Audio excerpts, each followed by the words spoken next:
नमस्ते, कैसे हैं आप सब लोग।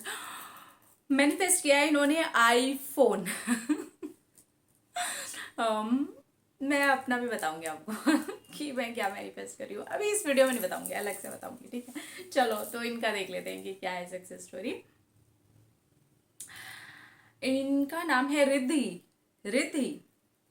इन्होंने लिखा है, मेरा नाम रिद्धि है, मैंने आईफोन मैनिफेस्ट किया है और इतने सरप्राइज जैसे मैनिफेस्ट किया है कि आप सुनोगे तो हैरान रह जाओगे, क्योंकि कोई भी सुनता है तो वो हैरान रह जाता है।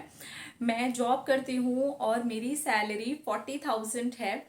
मैं आईफोन खरीदने के बारे में सोच भी नहीं सकती थी, लेकिन मैंने मैनिफेस्ट किया था। मैं अपने ग्रैटिट्यूड जर्नल में लिखती थी कि मुझे मेरा आईफोन मिल गया है, और वो भी इतनी आसानी से मिल गया है, बहुत कम रेट पर मिल गया है। I am feeling blessed. मैं बस अक्सर ही अपने ग्रैटिट्यूड जर्नल में ये वाली बात को ऐसे ही लिख देती थी। एक दिन मेरी फ्रेंड ने आईफोन 12 खरीदा और वो बहुत खुश थी। मैं भी उसका फोन देख रही थी। मैंने आगे पीछे पलट पलट करके देखा और ऐसे फील किया कि यही तो वो फोन है जिसे मैं मैनिफेस्ट कर रही हूँ और ये मुझे मिल जाएगा।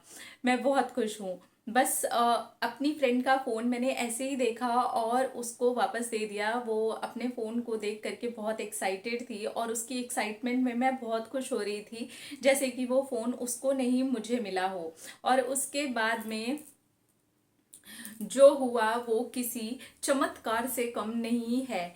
अब आप आगे की कहानी सुनो। अरे दीदी, अब आप आगे की कहानी सुनोगे तो आप भी उछल जाओगे। हाँ, उछली गई मैं। मेरी फ्रेंड की 15 दिन के बाद में एंगेजमेंट की डेट फिक्स हुई और उसको तभी पता चला कि 15 दिन के बाद में उसके एंगेजमेंट की डेट है। हम दोनों साथ में बहुत ही खुशी खुशी से फोन देख रहे थे, तभी तक उसके बड़ी बहन का कॉल आया और उसने बोला कि 15 दिन के बाद की डेट निकल रही है एंगेजमेंट की, तो ठीक है। तो उसने बोला ठीक है, और बस उसके बाद में वो घर चली गई और यहाँ पर ये वाली बात खत्म हो गई। 15 दिन के बाद में उसके होने वाले हस्बैंड ने उसको आईफोन 13 गिफ्ट कर दिया। ये बहुत ज़्यादा ही शॉकिंग था। और फिर वो भागे भागे आई मेरे पास में और उसने मेरे साथ सारी चीज़ें शेयर की और उसने कहा कि मैं आईफोन 12 बेचना चाहती हूँ, अगर कोई हो तो बताना। मुझे तो सरप्राइज मिल गया, मेरे होने वाले हस्बैंड ने आईफोन 13 मुझे दे दिया है। मैंने कहा मुझे बेच दे। तो मैं इतनी ज़्यादा खुश हो गई उसको देख करके, क्योंकि उसने बोला कि ठीक है तू ले ले, लेकिन मुझे पूरे पैसे देने की भी ज़रूरत नहीं है, थोड़ा अमाउंट कम कर देना, और जब भी तेरे पास पैसे आए तब तब मुझे बस पैसे देते रहना।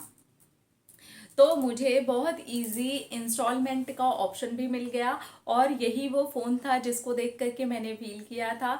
सच्ची ट्रस्ट मी दीदी, मैंने उस फ़ोन को देख करके फील नहीं किया था, मैं वो फ़ोन नहीं चाहती थी, लेकिन वो फ़ोन को देख करके मैं ऐसा ज़रूर फील कर रही थी कि यही है वो फ़ोन जो मुझे भी चाहिए।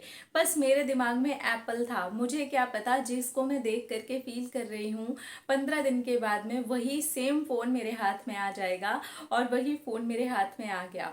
मेरे ग्रैटिट्यूड जर्नल में लिखी हुई बात और मेरी उस टाइम पर फील की हुई बात सच हो गई और मैंने आईफोन को मैनिफेस्ट कर लिया। Thank you.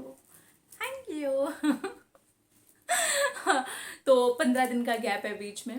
वो 15 दिन तक उस टॉपिक पर कुछ डिस्कशन हुआ नहीं, वो चीज़ निकल गई। ठीक है यार, हमने फील किया है, हम तो नॉर्मली लिखते ही हैं अपने ग्रैटिट्यूड जर्नल में। आई गई हो गई बात। 15 दिन के बाद में मिल गया इनको सरप्राइज। कंग्रेचुलेशंस आपके प्यारे प्यारे नए फोन के लिए।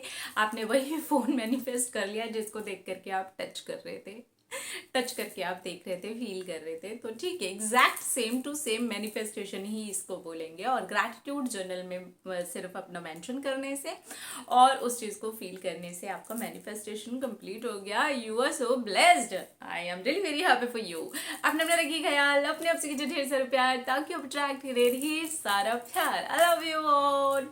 टाटा।